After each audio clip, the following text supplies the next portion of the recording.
ഓം നമോ ഭഗവതേ വാസുദേവായ.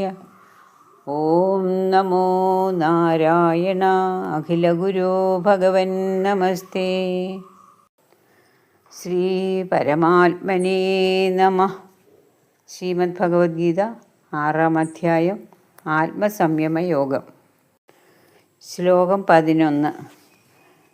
ശുചൗ ദേശേ പ്രതിഷ്ഠാപ്യ സ്ഥിരമാസനമാത്മനഃ നാത്യുച്ഛ്രിതം നാദിനീജം ചൈലാജിനകുശോത്തരം. ശ്ലോകം 12. തത്രൈകാഗ്രം മനഃ കൃത്വാ യദ ചിത്തേന്ദ്രിയക്രിയഃ ഉപവിശ്യാസനേ യുഞ്ജ്യാത് യോഗമാത്മവിശുദ്ധയേ.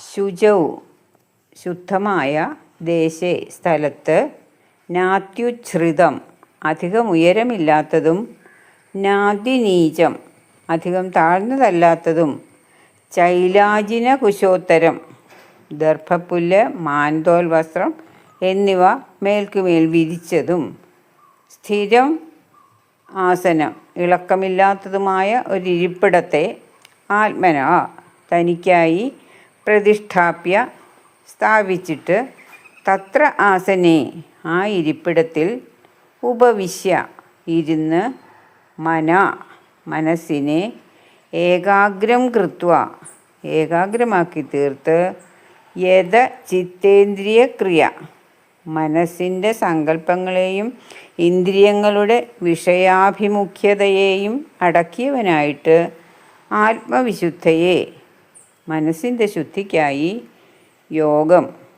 യോഗത്തെ അതായത് ബ്രഹ്മധ്യാനത്തെ, യുഞ്ജ്യാത് അഭ്യസിക്കണം. ശുദ്ധമായതും അധികം ഉയരമില്ലാത്തതും അധികം താഴ്ന്നതല്ലാത്തതും, ദർഭപ്പുല്ല്, മാൻതോൽ വസ്ത്രം എന്നിവ മേൽക്കുമേൽ വിരിച്ചതും ഇളക്കമില്ലാത്തതുമായ ഒരിരിപ്പിടത്തിൽ ഇരുന്ന്, മനസ്സിനെ ഏകാഗ്രമാക്കി തീർത്ത്, മനസ്സിൻ്റെ സങ്കല്പങ്ങളെയും ഇന്ദ്രിയങ്ങളെയും വിഷയാഭിമുഖ്യതയെയും അടക്കിയവനായിട്ട്, മനസ്സിൻ്റെ ശുദ്ധിക്കായി യോഗത്തെ അതായത് ബ്രഹ്മധ്യാനത്തെ അഭ്യസിക്കണം. സമം കായശിരോഗ്രീവം ധാരയന്നചലം സ്ഥിരഃ സംപ്രേക്ഷ്യ നാസികാഗ്രം സ്വം ദിശശ്ചാനവലോകയൻ. ശ്ലോകം 14. പ്രശാന്താത്മാ വിഗതിഭിർ ബ്രഹ്മചാരിവ്രതേ സ്ഥിതഃ മനഃ സംയമ്യ മച്ചിത്തോ യുക്ത ആസീതമൽപരഃ.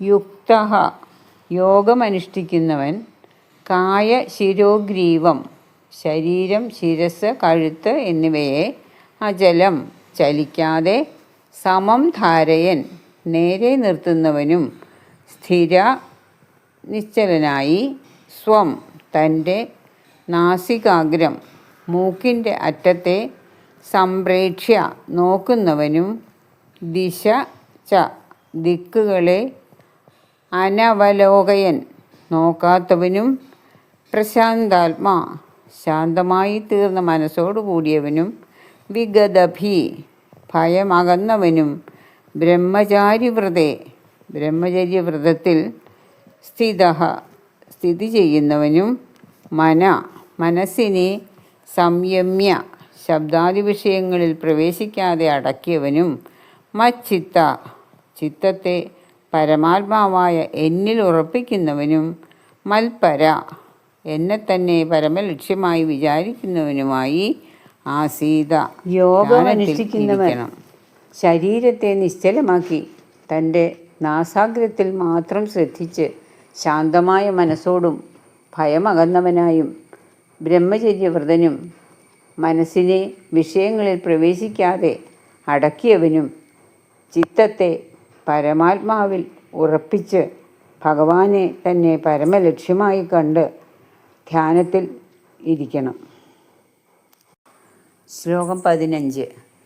യുഞ്ജന്നേവം സദാത്മാനം യോഗി നിയതമാനസഃ ശാന്തിം നിർവാണപരമാം മത്സംസ്ഥാമധിഗച്ഛതി.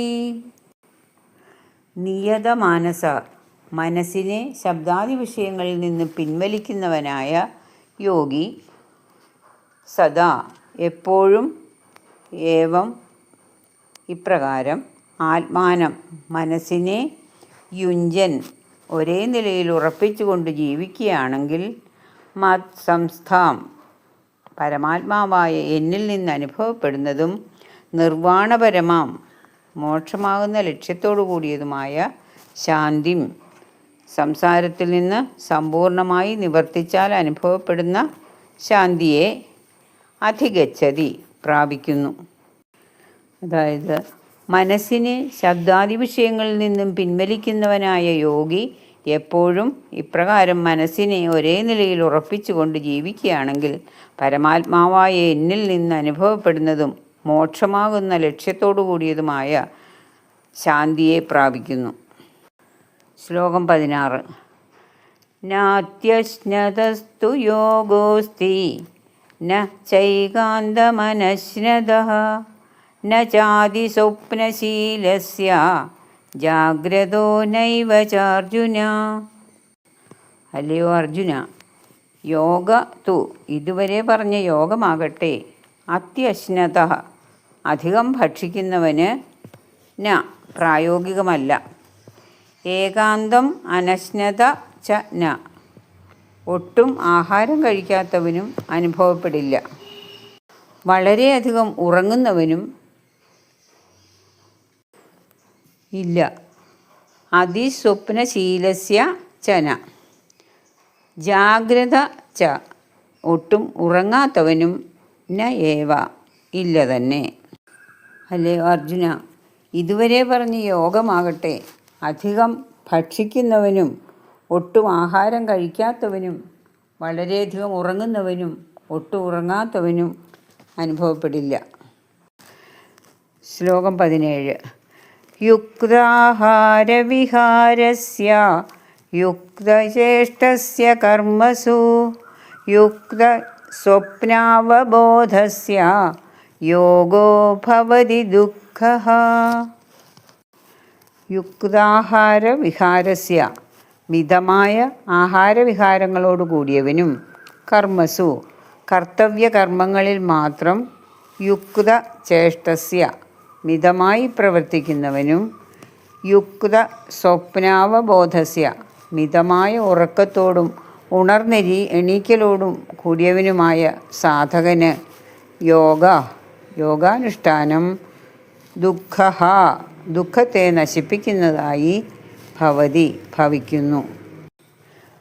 മിതമായ ആഹാരവിഹാരങ്ങളോട് കൂടിയവനും കർത്തവ്യകർമ്മങ്ങളിൽ മാത്രം മിതമായി പ്രവർത്തിക്കുന്നവനും മിതമായ ഉറക്കത്തോടും ഉണർന്നിരിക്കലോടും കൂടിയവനുമായ സാധകന് യോഗാനുഷ്ഠാനം ദുഃഖത്തെ നശിപ്പിക്കുന്നതായി ഭവിക്കുന്നു.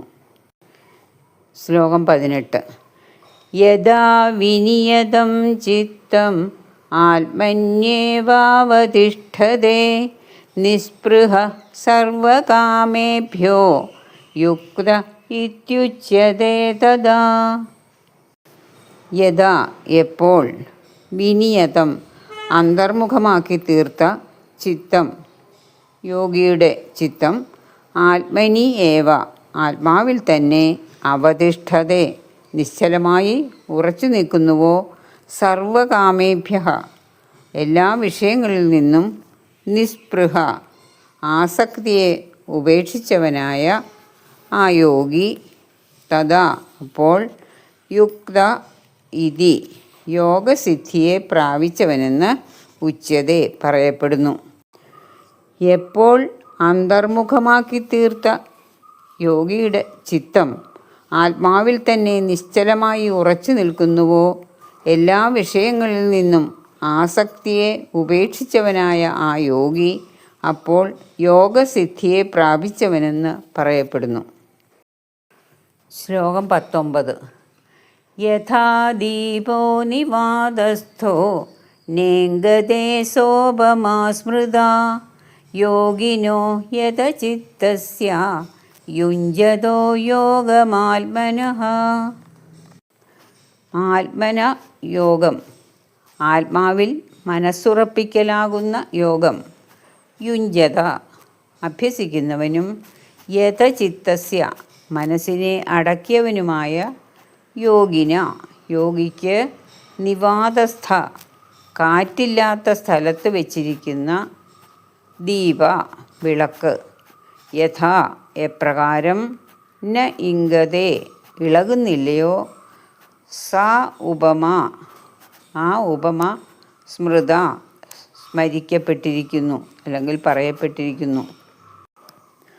ആത്മാവിൽ മനസ്സുറപ്പിക്കലാകുന്ന യോഗം അഭ്യസിക്കുന്നവനും മനസ്സിനെ അടക്കിയവനുമായ യോഗിക്ക് കാറ്റില്ലാത്ത സ്ഥലത്ത് വച്ചിരിക്കുന്ന വിളക്ക് എപ്രകാരം ഇളകുന്നില്ലയോ, ആ ഉപമ സ്മരിക്കപ്പെട്ടിരിക്കുന്നു.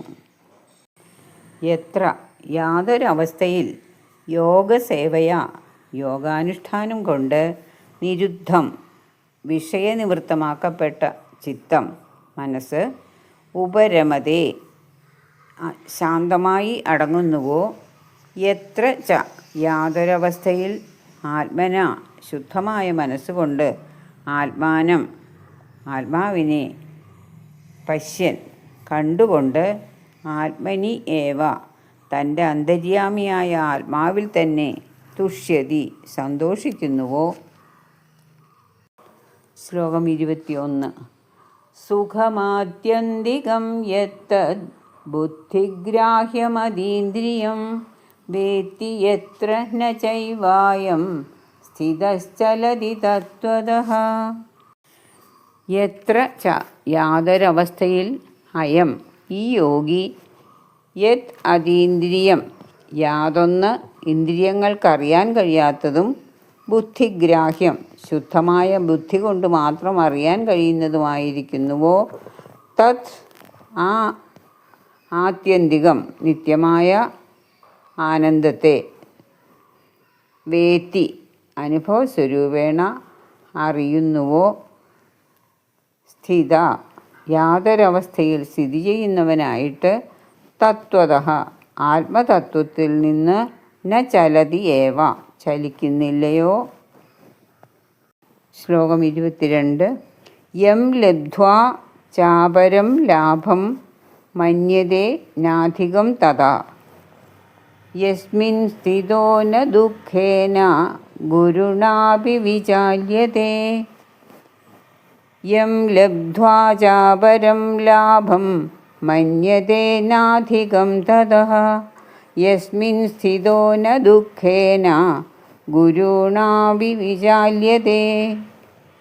യം ലബ്ധ്വാ യാതൊന്നിനെ ലഭിച്ചു കഴിഞ്ഞാൽ തഥ അധികം അതിലുമധികമായി അപരം ലാഭം മറ്റൊന്നിൻ്റെ ലഭ്യത ന മന്യതേച വിചാരിക്കുന്നില്ലയോ, യസ്മിൻ സ്ഥിതഃ യാതൊരു സുഖത്തിൽ സ്ഥിതി ചെയ്യുന്നവൻ ഗുരുണ വലിയതായ ദുഃഖേന അപി ദുഃഖം വന്നാൽ പോലും ന വിചാല്യതേ ചലിക്കപ്പെടുന്നില്ലയോ. ശ്ലോകം 23. തം വിദ്യാ ദുഃഖ സംയോഗ വിയോഗം യോഗസംജ്ഞിതം സ നിശ്ചയേന യോക്തവ്യോ യോഗോ നിർവിണ്ണചേതസാ.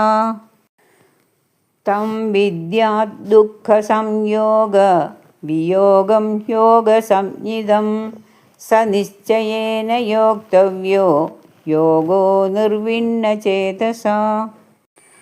ദുഃഖ സംയോഗ വിയോഗം സകലവിധ ദുഃഖങ്ങളുടെയും ചേർച്ചയെ വേർപെടുത്തുന്ന തം അതിനെ യോഗസംജ്ഞിതം യോഗമെന്നു പേരോടുകൂടിയതായി വിദ്യാത് അറിയണം.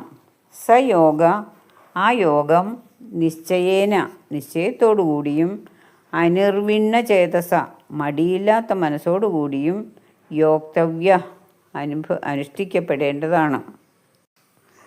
യാതൊരവസ്ഥയിൽ യോഗാനുഷ്ഠാനം കൊണ്ട് വിഷയനിവൃത്തമാക്കപ്പെട്ട മനസ്സ് ശാന്തമായി അടങ്ങുന്നുവോ, യാതൊരവസ്ഥയിൽ ശുദ്ധമായ മനസ്സുകൊണ്ട് ആത്മാവിനെ കണ്ടുകൊണ്ട് തൻ്റെ അന്തര്യാമിയായ ആത്മാവിൽ തന്നെ സന്തോഷിക്കുന്നുവോ? യാതൊരവസ്ഥയിൽ ഈ യോഗി യാതൊന്ന് ഇന്ദ്രിയങ്ങൾക്കറിയാൻ കഴിയാത്തതും ശുദ്ധമായ ബുദ്ധി കൊണ്ട് മാത്രം അറിയാൻ കഴിയുന്നതുമായിരിക്കുന്നുവോ? ആ നിത്യമായ ആനന്ദത്തെ അറിയുന്നുവോ? യാതൊരവസ്ഥയിൽ സ്ഥിതി ചെയ്യുന്നവനായിട്ട് ആത്മതത്വത്തിൽ നിന്നും ചലിക്കുന്നില്ലയോ? യാതൊന്നിനെ ലഭിച്ചു കഴിഞ്ഞാൽ അതിലും അധികമായി മറ്റൊന്നിൻ്റെ ലഭ്യത വിചാരിക്കുന്നില്ലയോ? യാതൊരു സുഖത്തിൽ സ്ഥിതി ചെയ്യുന്നവൻ വലിയതായ ദുഃഖം വന്നാൽ പോലും ചലിക്കപ്പെടുന്നില്ലയോ? സകലവിധ ദുഃഖങ്ങളുടെയും ചേർച്ചയെ വേർപ്പെടുത്തുന്ന അതിനെ യോഗമെന്നു പേരോടുകൂടിയതായി അറിയണം. ആ യോഗം നിശ്ചയത്തോടുകൂടിയും മടിയില്ലാത്ത മനസ്സോടുകൂടിയും അനുഷ്ഠിക്കപ്പെടേണ്ടതാണ്. ഓം നമോ ഭഗവതേ വാസുദേവായ. സർവം ശ്രീകൃഷ്ണാർപ്പണമസ്തു.